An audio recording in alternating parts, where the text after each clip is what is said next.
Hello. Welcome to an HRBC show called Let's Talk. So today our guest is Mr. Joel Jones, and he is the owner of Owner, Strong Arms Academy, training academy. Training Academy. So we're gonna find out a little bit more about what's that about and get some of his opinions on some things that's going on in our world. So let's talk. Would you All right. like to introduce yourself? Well, Tell us a well, little good, about you. all right. Good afternoon, everyone. My name is Joel Jones. I go by PT, and Strong Arms essentially is the brand, is the name of a vision that I had as I was going through my challenges and whatnot, and I wanted to really represent something that was unique. And of course, it was being part of the National African American Gun Association as the chapter president. And then I branched out from there and I wanted to train more people. It's been one of my dreams to have a training academy. Uh, I'm a very proponent of training, doing the things you need to do in order to be better and improve. The Strong Arms Training Academy came from that. And as a farm instructor, I enjoy it. I really do. And a large part of what I do is really helping others become more confident and carrying their firearms, be more aware, situation awareness, and understanding what the Second Amendment rights are and what that entails, and not just having a gun, abilities that come with being a gun owner, right? Okay. So, um, normally when we have the Hampton Roads Black Caucus has their gun buyback events, you are there. Yeah, So you tell heard. us, how do you feel about those, and why do you participate? Well, being real, we understand statistically that a gun buyback program is not going to solve crime or lower crime. Yeah, we get it. We get that. Yet still, I do it simply because I want to get in front of the people. And a lot of the the personnel who turn in their firearms, they really haven't had any like formal training. They've owned guns, they've had guns, and it would really shock you to see that. Well, I've just had the guns. I shot at the range a few times, but never really no formal training. And I just want to get in front of them and talk to them about that, and be that avenue to lead them to the trade, and to be more responsible as a gun owner. Okay. So lately, we always hear in the news all this gun violence going on. What are your thoughts on how we should be able to curb some of that? Well, I can tell you that. I can tell you that no, gun laws, gun restrictions will not curb the gun violence. It, they've been adding more gun restrictions, gun laws to the point where the only thing that you can do now is try to take firearms. And no law has made anybody safer, as you can see as of late. What has made folks safer is education. And what I'm really promoting is education and training, especially in the Black community. Uh, if if you really look at what's been going on with a lot of these incidents with firearms, it's been happening a lot in the Black community, and it saddens me as a Black man knowing that I have a skill and knowledge that I can share with others, and yet many in the Black community refuse to reach out or just don't reach out until something happens. And now, I think I need to do this now.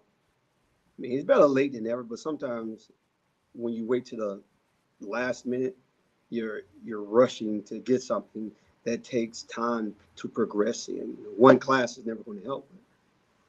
I definitely want to do this as far as for the crime, to educate people, to help them be more confident, and to educate our children. We can educate our children on what to do around firearms, or what not to do with firearms as well. So that's what we're pushing, education and training. I think that'll help curb the crime. Okay. So now tell us some of the classes that you offer. Oh man, I offer quite a bit of classes. Well, let's start with what I'm promoting now. The summer safety. Promoting summer safety so we can get our, as I have the book here, our children and families, right? And what we're doing, we're getting the families together, the kids, the parents, to sit down and go through this class, the lecture series, and talk about firearms, talk about, hey, what can I do to keep my children safe? And what you can do is talk to them about it.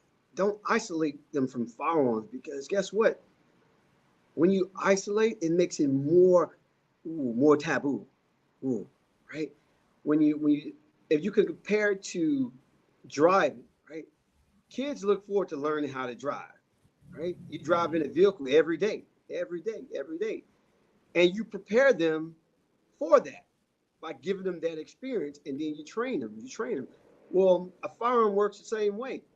You got to prepare them for that. You got to talk to them that, hey, this is this is a tool. But just like a vehicle, this tool can be used improperly and it can cause harm to yourself and others if not used properly. Okay. All right. And oh, So so some other classes, I'm sorry, I'm yeah. sorry.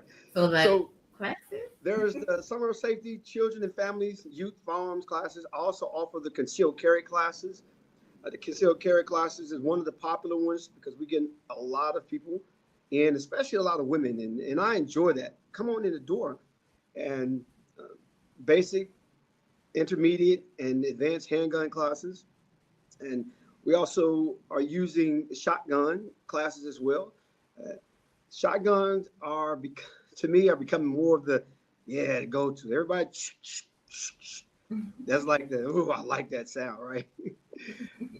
And also a lot offering some firearm retention classes. How do you keep your firearm in the event somebody trying to take your firearm um, in it?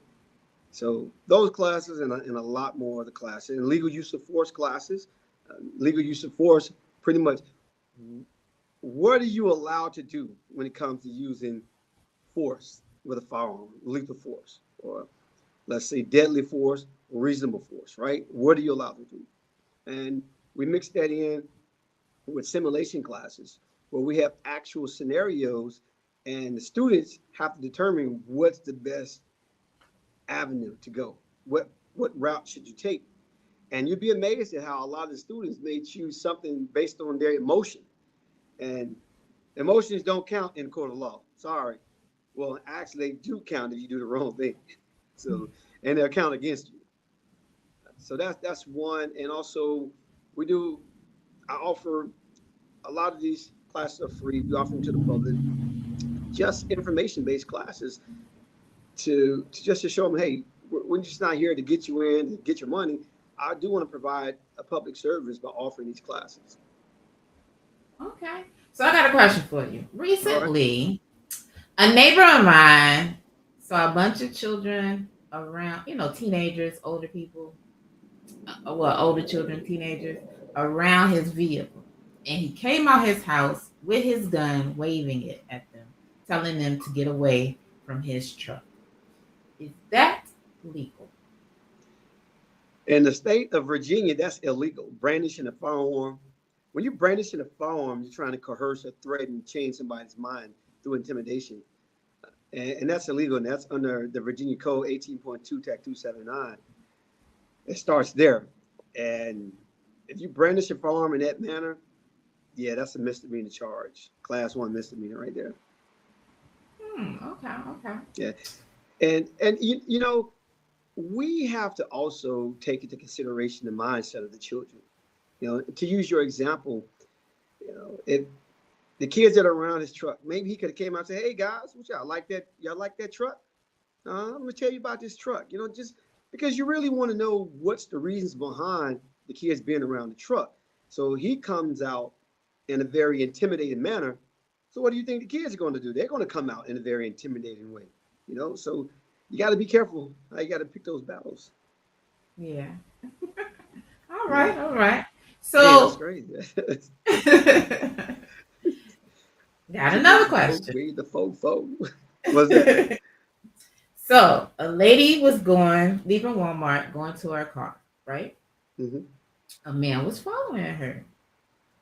So she gets to her car, he's still following her, and she turns around and she shows him her gun on her hip.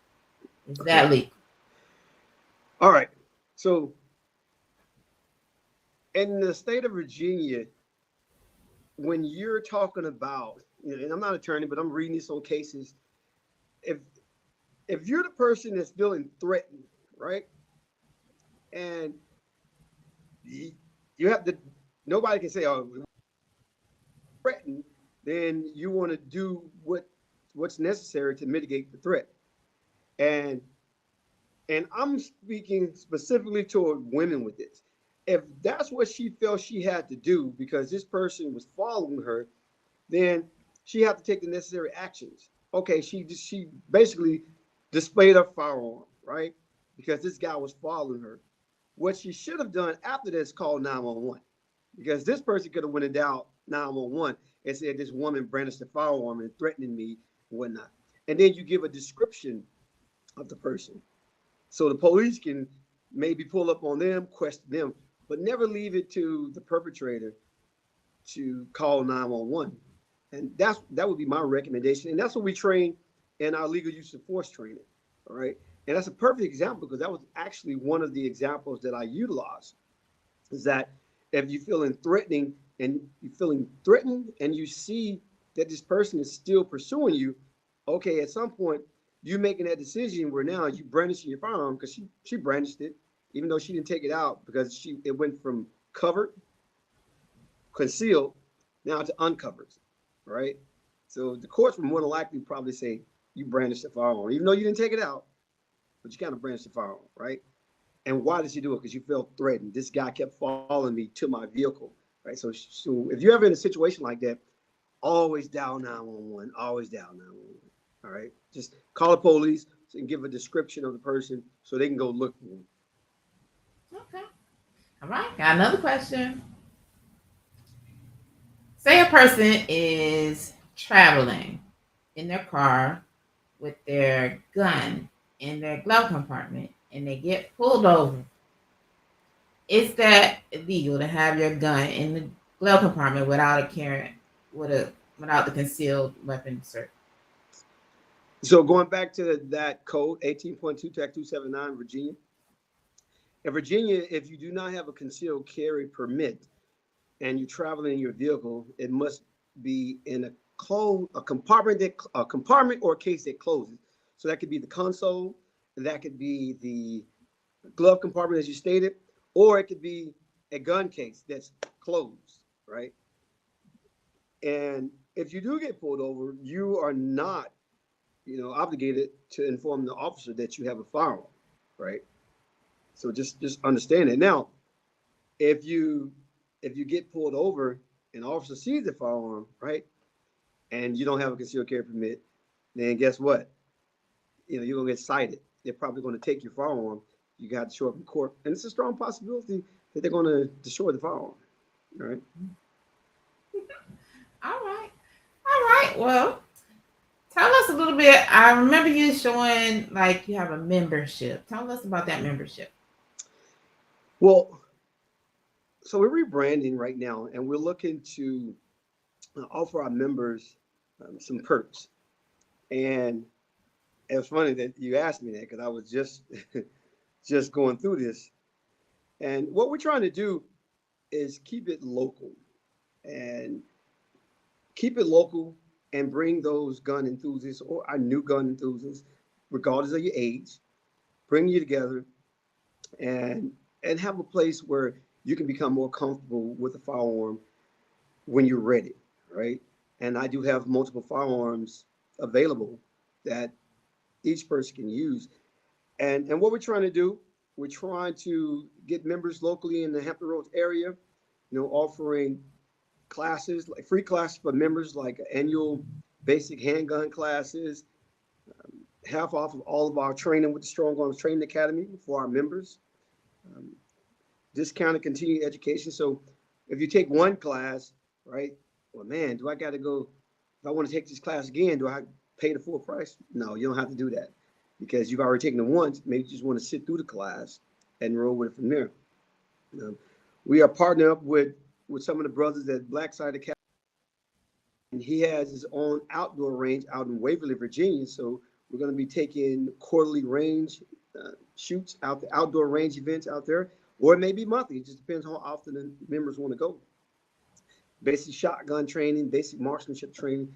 So we're going to be offering a lot of benefits to our members to be part of the club. And we're going to kick it off again on our 3-year anniversary month, which is in November. And our membership is going to be $75 annually. But you're going to get so much to it. And what I'll do, Shanita, I'll send it to you so that way you can see it. But we won't kick it off until November, which is again our 3-year anniversary. But we're going to be doing it well, and hope to gain a lot of steam, a lot of traction, and start getting those who want to be more comfortable with the firearm, get them to come in the doors. So as they come in and out those doors, they're gaining that confidence. They're gaining that confidence. And then finally one day they say, hey, you know what? I would like to carry a firearm with me. But they're going to know how to do it, and they're going to understand why they're doing it. Awesome. Okay. Well, if they want to join, how do they do it? They can reach out to me. They can reach out to me at Strong Arms Gun Club or at the Strong Arms Training Academy, Strong Arms Gun Club. And also, I'm working on the site, getting built up. Bless me, forgive me. But it's getting built up as well. And just reach out to me at Strong Arms Gun Club, and we can go through that process and provide them that same information if they're interested in joining right now. But we have USCCA trainers who affiliate with us, and we have NRA trainers affiliate with us. All right, we're all at the same mission. All right, all with the same mission. All right. Well, those are all the questions that I have for you. Is there anything else you would like to tell the people? Well, yes, we're still doing the summer of training, summer of safety training, where we're offering these classes for free. It's been a total of 22 classes where I'm putting my time and efforts into teaching parents and their kids about gun safety and how to have that conversation. It's more of a lecture series. And we're also going to end the summer out with the capstone by going to the range. We're going to be going over to Superior Pond Range out here in Virginia Beach. And it looks like, because school started earlier this year in Virginia Beach, so some of the parents have been asking me, hey, is there another opportunity? And I'm like, I was not aware of that. So I'm going to add another date to that, probably a weekend after Labor Day. Yes, after Labor Day. And then we can get out there and get that taken care of. But we want everyone to have the opportunity to experience what it's like to discharge a firearm, right? And also, before we go to the range, we're going to have an hour-long gun safety class, how to handle a firearm for those children and those parents, and then we'll lead to that. The cost is only $20. We're going to provide the ammunition, the gun, the safety protection. It includes the ears and eyes, hair protection, eye protection, and the targets. All you got to do is show up, all right? I mean, this is valued, about $150, but we're doing it for $20 just to get you on the range, just to get you out here. Awesome. Okay, well, it was a pleasure having you on the show, and that's all that I have for you. Hey, thank you so much, Nina. I really appreciate it, taking the time out to make time for this. And again, summer of safety, we're trying to eliminate these incidental shootings with kids and families, and especially in the Black community. All right, well, thank you. Thank All y'all right, for thank you. joining us. Bye. Deuces.